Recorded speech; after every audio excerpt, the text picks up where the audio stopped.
Atenção para a hora certa.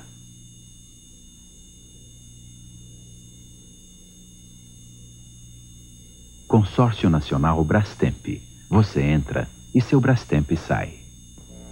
Atenção, emissoras da Rede Globo. 5 segundos para o próximo programa.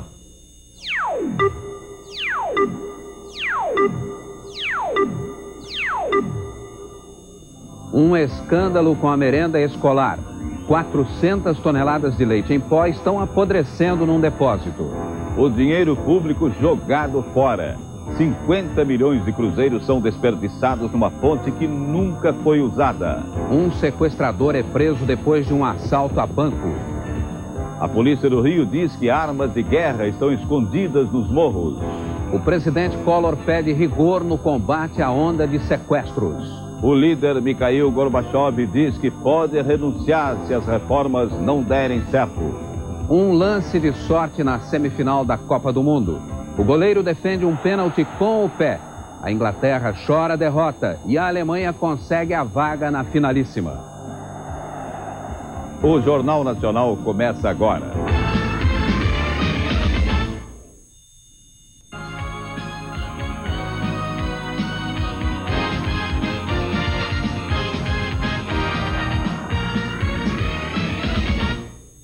A polícia do Rio persegue uma quadrilha de assaltantes de banco por mais de 15 quilômetros.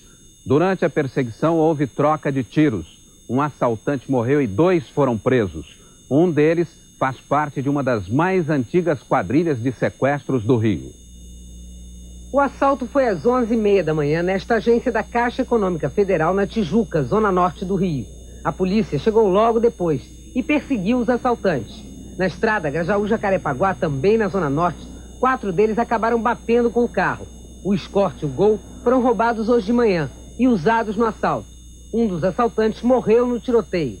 Depois da batida, 2 assaltantes ainda conseguiram escapar. Eles trocaram tiros com a polícia, renderam uma família que vinha numa Fiat Uno e seguiram por essa estrada em direção à zona norte da cidade. No alto da estrada, os assaltantes largaram os reféns e fugiram com o carro. Outro grupo de assaltantes foi perseguido pela polícia até este condomínio, na estrada do Itanhangá, na Barra da Tijuca. Aqui, policiais civis de 3 delegacias e militares do 18º Batalhão da PM conseguiram prender mais 2 assaltantes, Jorge da Silva Santos, o Maquique, e Ricardo Ribas Perdigão, o MacGyver. Com os assaltantes, a polícia conseguiu recuperar parte do roubo. Na delegacia, a polícia descobriu que Ricardo Perdigão, o MacGyver, era procurado também por sequestros. Ele atuava desde 1986 com a primeira quadrilha especializada em sequestros no Rio. A quadrilha era chefiada por Denizar Bastos de Albuquerque, que sequestrou no final do ano passado 3 empresários. Denizar morreu na prisão pouco tempo depois. A juíza Sheila Berrembach, da Justiça Militar do Rio, quer que a polícia aproveite as armas apreendidas com criminosos. Muitas dessas armas são mais sofisticadas do que as usadas pela polícia. Essa é a metralhadora .50, uma arma de guerra capaz de derrubar um avião. Os traficantes do Morro do Borel, na zona norte do Rio, têm uma igual a essa. Se comparada com as armas usualmente utilizadas, armas chamadas portáteis, utilizadas pelos policiais, nós podemos dizer que é uma comparação entre um canhão e um revólver. A polícia trabalha basicamente com este equipamento. Essa submetralhadora e essa escopeta 12 estão em operação há quase 10 anos. Essas 2 submetralhadoras há 15 anos. E esses 2 revólveres estão em operação há praticamente 30 anos. A cada prisão, a polícia encontra armas modernas com as quadrilhas. E todas essas armas acabam num depósito. O Código Penal diz que as armas apreendidas pela polícia devem ficar à disposição da Justiça até o julgamento final de cada caso. Isso leva em média 5 anos, segundo estatística da própria Justiça. Depois, as armas envolvidas em crimes devem ser entregues à União. A juíza Sheila Berrembach, da Justiça Militar, condenou semana passada 26 pessoas por roubo de 259 armas do Exército. Ela acredita que há necessidade de agilizar os processos envolvendo armas. Pelo que eu vi ontem na televisão, existem armas das Forças Armadas apreendidas e armas das Forças Armadas têm que ser devolvidas obrigatoriamente às Forças Armadas. Agora, as armas dos bandidos devem ter uma destinação melhor do que ficarem a apodrecer nos depósitos da polícia.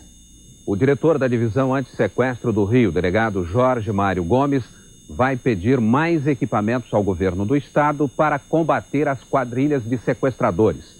Os empresários também vão ser chamados a colaborar.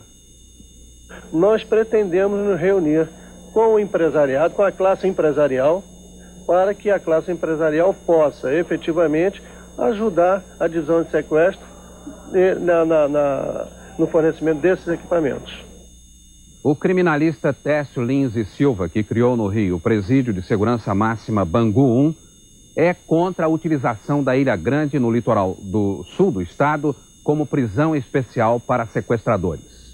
É um erro técnico, um erro político. É técnico porque no mundo inteiro já se provou que prisão em ilha não funciona. O custo é imenso e não tem sentido. E politicamente o Rio de Janeiro não pode ser a marca do crime internacional. Não se pode ter no Rio de Janeiro uma prisão para receber os grandes criminosos internacionais e os piores criminosos do Brasil inteiro. Isso tem que ser em terras da União, em local que seja apropriado para isso, e não no centro cultural do nosso país, na entrada do turismo internacional, no cartão de visitas do nosso país. O governador Moreira Franco diz que a população do Rio vive hoje o reflexo da impunidade que houve no passado. Ele disse que a sociedade unida poderá vencer o crime. Nós temos que nos unir. Existem hoje dois lados. Um lado está o lado do crime organizado, que deve ser combatido, que deve ser derrotado. De outro lado estão aqueles que querem o respeito à lei, que querem o respeito à cidadania, que querem viver numa democracia em que haja ordem. O apelo à união da sociedade é um convite à resistência. Resistência aos sequestros, às extorsões e às violências que ameaçam os homens de bem. A sociedade inteira condena a bandidagem e o desrespeito à lei. O presidente da Associação Comercial do Rio de Janeiro, Paulo Manuel Protásio, diz que essa onda de violência coloca em risco a vida da sociedade e exige um basta. O presidente da Federação das Indústrias do Estado do Rio, Arthur João Donato, também faz o seu apelo. Diz ele, o povo que trabalha há de superar essa onda de violência e resistir às ameaças. O cardeal arcebispo do Rio de Janeiro, Dom Eugênio Salles, convoca os homens de boa vontade, diz o cardeal. A parte sadia da sociedade precisa reagir para não afundar nesse mar de lama. Apelos como esses estão chegando de toda parte. E de toda parte há de vir a resistência que vai acabar com essa violência e com esse pesadelo. Você vai ver ainda nesta edição. O líder Mikhail Gorbachev diz que pode renunciar. A burocracia não perdoa nem o leite das crianças.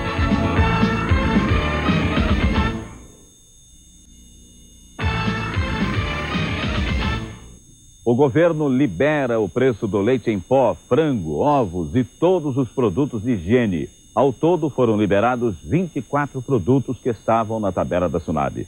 Somente 11 produtos vão continuar na tabela. Ficam tabelados a carne de segunda, o leite tipo C, feijão preto, arroz, farinha de trigo, café, açúcar, pão, óleo de soja, margarina e massa comum. Alguns desses produtos vão ter aumento a partir de amanhã. O arroz sobe 10%, o feijão 25%, o açúcar 12% e o óleo de soja 10%. A SUNAB autua uma distribuidora de açúcar por vender o produto fora do peso. Em cada embalagem de 25 quilos, faltava 1 quilo de açúcar. Cada um dos 200 fardos com 5 pacotes de açúcar comprados pelo atacadista deveria pesar 25 quilos.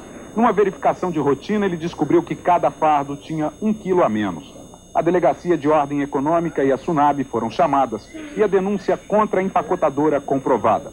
Num exame em 6 fardos, os fiscais constataram a irregularidade em todos eles.